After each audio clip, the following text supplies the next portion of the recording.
And welcome to Anu's classes. Let's start today's video with one of the important topic, that is photorespiration.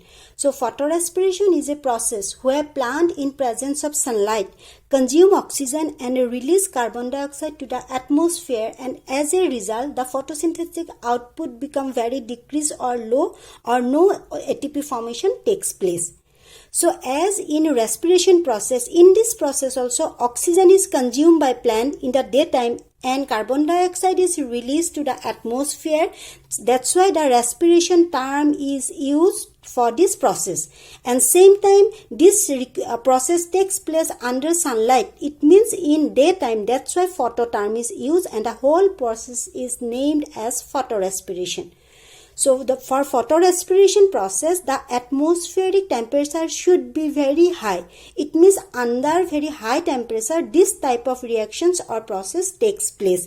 So under very high temperature, to prevent the loss of water by transpiration process, the leaf of plant close its stomata, and as a result the carbon dioxide from the atmosphere cannot enter to the leaves for the photosynthesis process. And as a result, what happened? As a result, the oxygen concentration increase inside the chloroplast and the carbon dioxide concentration become decreased within the chloroplast. And when the oxygen concentration become increased within the chloroplast, then with the help of a particular enzyme, that is Rubisco enzyme, this photorespiration process occurs. As a whole, this photorespiration process is named as or called as a wasteful process. Why it is called wasteful process? Because in this process no ATP formation takes place, number one. Number two, stop the sugar formation. It means the photosynthetic output become very low, and at the same time the ATP and NADP, means the energy rich compound which are produced in the light reaction, are consumed or used in this reaction, means wastage of energy. That's why as a whole this process is called a wasteful process. Location of the photorespiration process. For this you have to go through this diagram. So photorespiration process start within the chloroplast. Within the chloroplast there is a particular type of enzyme which is known as Rubisco enzyme. The full form of this enzyme is ribulose 1,5-bisphosphate carboxylase oxygenase. C for carboxylase, O for oxygenase. This enzyme can act both as carboxylase and oxygenase enzyme, means depending upon the concentration of carbon dioxide and oxygen, it will work as sometimes carboxylase and sometimes it work as oxygenase enzyme. When within the chloroplast the concentration of carbon dioxide is high, then this enzyme worked as a carboxylase enzyme, and if the concentration of oxygen is high, then it will work as a oxygenase enzyme. So when during photosynthesis, as the carbon dioxide concentration is increased in the chloroplast region, then it will work as a carboxylase enzyme, and as a result it combine this carbon dioxide with a RUBP molecule, which is a 5-carbon compound and as a sugar and it is a sugar molecule. So when carbon dioxide is joined with RUBP, and as a result this Calvin cycle occurs, and as a result of Calvin cycle sugar, means the organic food, is produced. Means this process, when carbon dioxide concentration is high, then this process is very helpful for plant. But when the atmospheric temperature is very high, then within the chloroplast the concentration of oxygen become very high. At that condition, this Rubisco enzyme will work as a oxygenase enzyme. Then it combine oxygen with RUBP, and as a result a 2-carbon compound is formed mainly, which is known as phosphoglycolate.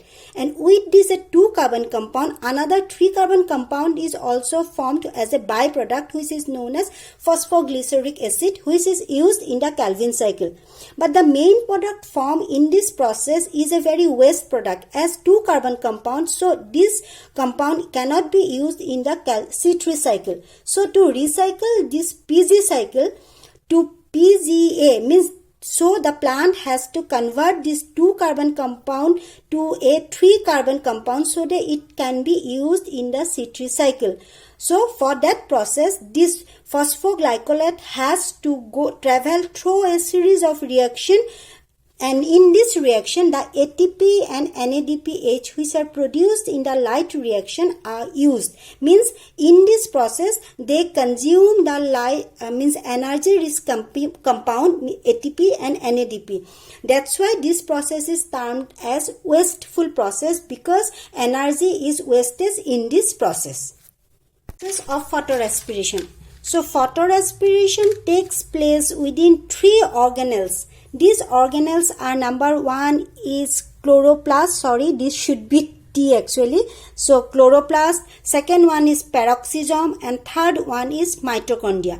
So this process started in the chloroplast. In the chloroplast, the Rubisco enzyme, when the concentration of oxygen become high, the Rubisco enzyme join the oxygen or combine the oxygen with RUBP, and as a result, the main product 2-phosphoglycolate is formed, and as a byproduct 3-PGA is formed. This is a 3-carbon compound, so it will be used in the Calvin cycle, and this is a 2-carbon compound.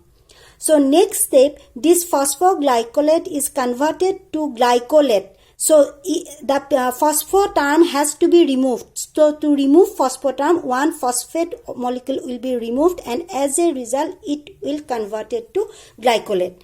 And in the glycolate form, it will transport from chloroplast to peroxisome.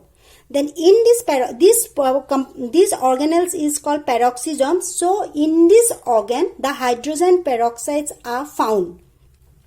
So in the peroxisome, the glycolate oxidized with oxygen, and as a result hydrogen peroxide is released, and this glycolate is converted to glyoxylate. It is converted to glyoxylate.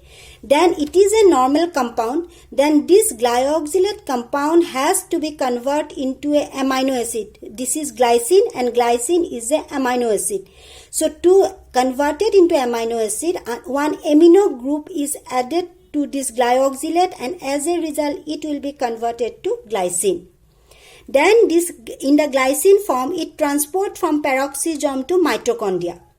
And in mitochondria, this glycine molecule with another glycine molecule, it means the 2 number of glycine molecule combine, and they use the N, and as a result they release 1 carbon dioxide, and these 2 glycine molecule finally converted into serine, which is a 3-carbon compound. So initially this was 2-carbon compound, then this glyoxylate also 2-carbon compound, glycine also 2-carbon compound, but when in mitochondria 2 glycine is joined, this has 2-carbon compound, this has 2-carbon compound, means total 4-carbon compound. Then 1 carbon compound will be released to the atmosphere, and another 3-carbon compound combine and form serine. It is another amino acid.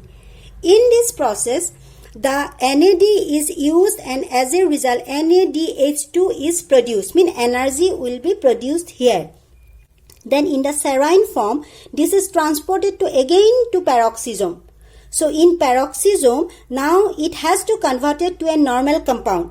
So it now, since it is an amino acid and it has to convert it to a normal compound, so amino group should be removed from here. As a result, the NH2 group is again released to the peroxisome, and it is converted to a hydroxypyruvate, which is a normal compound.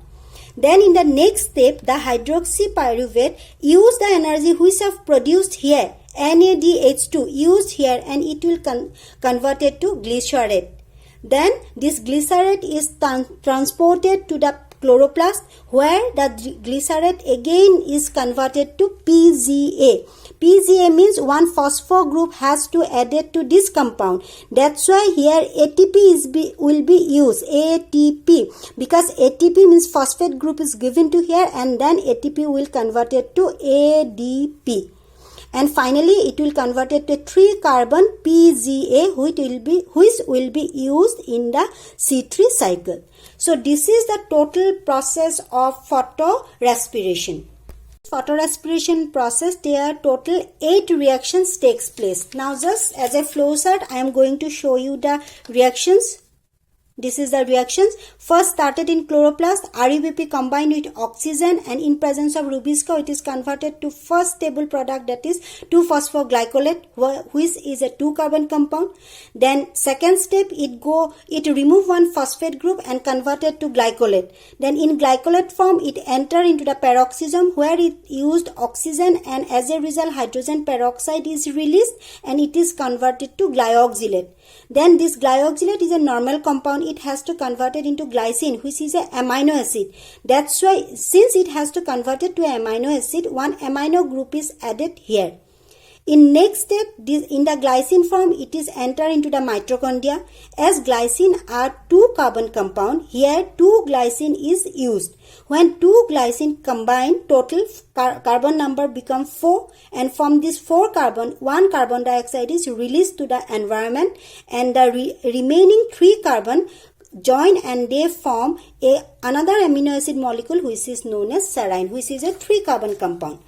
Next, in the form of serine, it enter into the or transport into the peroxisome, where it has to convert it again to a normal compound. That's why amino group has to be removed and it will convert it to hydroxypyruvate.